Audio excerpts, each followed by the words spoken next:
किसान का जादुई खेत। एक गांव में एक गरीब किसान रहता था। उसका नाम रमेश था। रमेश के पास थोड़ी सी जमीन थी, जिससे वह अपनी और अपने परिवार की मुश्किल से गुजर बसर कर पाता था। एक दिन रमेश खेत में काम करते करते बहुत थक गया और एक पेड़ की छांव में आराम करने बैठ गया। तभी उसने देखा कि एक बूढ़ा साधु उसी रास्ते से गुजर रहा है। साधु ने रमेश की मेहनत और ईमानदारी को देखा और उसकी मदद करने का निश्चय किया। साधु ने रमेश से कहा, बेटा, मैं तुम्हारी मेहनत देखकर बहुत प्रभावित हुआ हूँ। मैं तुम्हें एक जादुई बीज देता हूँ। इसे अपने खेत में बो दो। यह बीज तुम्हारे जीवन में खुशहाली लाएगा। रमेश ने साधु का आभार प्रकट किया और घर जाकर वह बीज अपने खेत में बो दिया।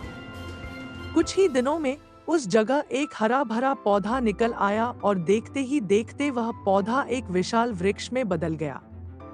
उस पेड़ पर तरह तरह के फल लगते थे, जो सोने और चांदी के बने होते थे। रमेश ने पहले तो अपनी आंखों पर विश्वास नहीं किया, लेकिन यह सच था। अब रमेश के जीवन में बदलाव आने लगा। वह पेड़ से फल तोड़ता और उन्हें बाजार में बेच देता। धीरे धीरे वह गांव का सबसे धनी व्यक्ति बन गया, लेकिन उसकी ईमानदारी और सरलता में कोई कमी नहीं आई। वह अपनी संपत्ति का एक हिस्सा गरीबों और जरूरतमंदों की मदद में लगाता था। गांव के लोग रमेश से उसकी संपत्ति का राज पूछते, लेकिन वह हमेशा मुस्कुराकर कहता, मेहनत और ईमानदारी का फल हमेशा मीठा होता है। इस तरह रमेश का जादुई खेत न केवल उसकी बल्कि पूरे गांव की खुशहाली का कारण बन गया। सबने यह समझा कि सच्चे मन से मेहनत करने और दूसरों की मदद करने से जीवन में चमत्कार हो सकते हैं। जैसे जैसे समय बीतता गया, रमेश की चर्चा दूर दूर तक फैलने लगी। आसपास के गांवों के लोग भी उसकी सफलता की कहानी सुनकर प्रेरित होते और उससे सलाह लेने आते। रमेश हर किसी से विनम्रता से पेश आता और उन्हें ईमानदारी और कड़ी मेहनत का महत्व समझाता। वह कहता, अगर हम अपने काम में सच्चे और मेहनती रहें, तो भगवान खुद हमारी मदद करते हैं। हालांकि गांव में कुछ लोग ऐसे भी थे जो रमेश की सफलता से जलने लगे। उनमें से एक व्यक्ति था हरपाल, जो गांव का सबसे लालची और ईर्ष्यालु व्यक्ति था। हरपाल ने सोचा, अगर मैं उस जादुई पेड़ को पालूं, तो मैं भी अमीर बन सकता हूं और पूरे गांव पर राज कर सकता हूं। एक रात हरपाल ने रमेश के खेत में चोरी से जाकर पेड़ को काटने की कोशिश की। जैसे ही उसने कुल्हाड़ी उठाई और पेड़ पर प्रहार किया, अचानक आसमान में बिजली कड़की और एक तेज आवाज गूंजी। लालच का परिणाम हमेशा विनाश होता है। हरपाल का हाथ कांपने लगा और कुल्हाड़ी उसके हाथ से गिर गई। वह डर के मारे वहीं बेहोश हो गया। सुबह जब गांव वालों को यह पता चला, तो सभी रमेश के खेत की ओर दौड़ पड़े। उन्होंने हरपाल को जमीन पर पड़ा पाया। रमेश ने उसकी हालत देखी और तुरंत उसकी मदद की। होश में आने पर हरपाल ने रोते हुए रमेश से माफी मांगी और अपनी गलती स्वीकार की।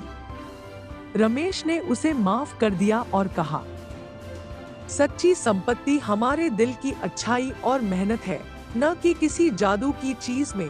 उस दिन के बाद हरपाल बदल गया। उसने लालच छोड़कर ईमानदारी से मेहनत करना शुरू किया। धीरे धीरे वह भी सुखी और संतोषी जीवन जीने लगा। रमेश का जादुई खेत पूरे गांव के लिए एक प्रेरणा बन गया।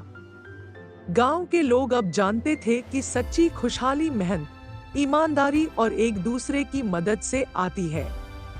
रमेश का खेत हमेशा हरा भरा रहता, जैसे वह ईश्वर का आशीर्वाद हो, जो कहता था कि जहां सच्चाई और परोपकार होता है, वहां चमत्कार खुद चलकर आते हैं। रमेश का खेत और उसकी कहानी अब सिर्फ गांव तक सीमित नहीं रही, बल्कि आसपास के शहरों में भी उसकी चर्चा होने लगी।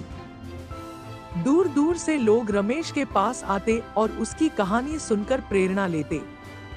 वह अपने खेत से मिलने वाले जादुई फलों को जरूरतमंदों के बीच बांटता और गरीब बच्चों की पढ़ाई और उनके भविष्य के लिए योगदान करता। एक दिन गांव में एक बड़ा सूखा पड़ा। आसपास के गांवों के लोग पानी और भोजन की कमी से त्रस्त हो गए। रमेश ने सोचा, मेरे पास जो संपत्ति और संसाधन है, उनका सही उपयोग तभी है जब मैं दूसरों की मदद करूं। उसने अपने खेत के फल बेचकर सूखे से पीड़ित गांवों के लिए अनाज, पानी और दवाओं का इंतजाम किया। रमेश की इस मदद से लोग अभिभूत हो गए और गांव के हर व्यक्ति ने मिलकर उसकी प्रशंसा की। एक दिन वही बूढ़ा साधु फिर से गांव में आया। रमेश ने साधु का स्वागत किया और उनका आशीर्वाद लिया। साधु ने मुस्कुराते हुए कहा, रमेश, तुमने न सिर्फ इस जादुई पेड़ का सही उपयोग किया बल्कि अपने नेक दिल और मेहनत से इसे सच्चा आशीर्वाद बनाया। अब यह पेड़ हमेशा फल देगा और गांव वालों के लिए खुशहाली लाएगा। यह पेड़ अब तुम्हारे दिल की अच्छाई और परोपकार का प्रतीक है। साधु ने जाते जाते सभी गांव वालों से कहा, सच्ची जादूगरी हमारी आत्मा की अच्छाई और एक दूसरे के लिए समर्पण में होती है।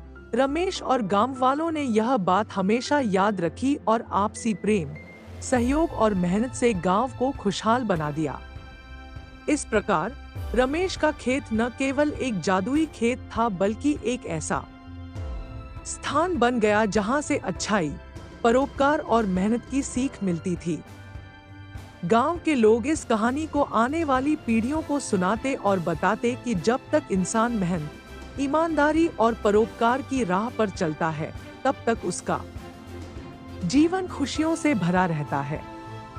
दोस्तों, आपको ये कहानी कैसी लगी कमेंट में हमें जरूर बताएं। मुझे आशा है कि आपको इस कहानी से बहुत सीख मिली होगी। तो चलिए मिलते हैं अगले वीडियो में, तब तक के लिए जय हिंद।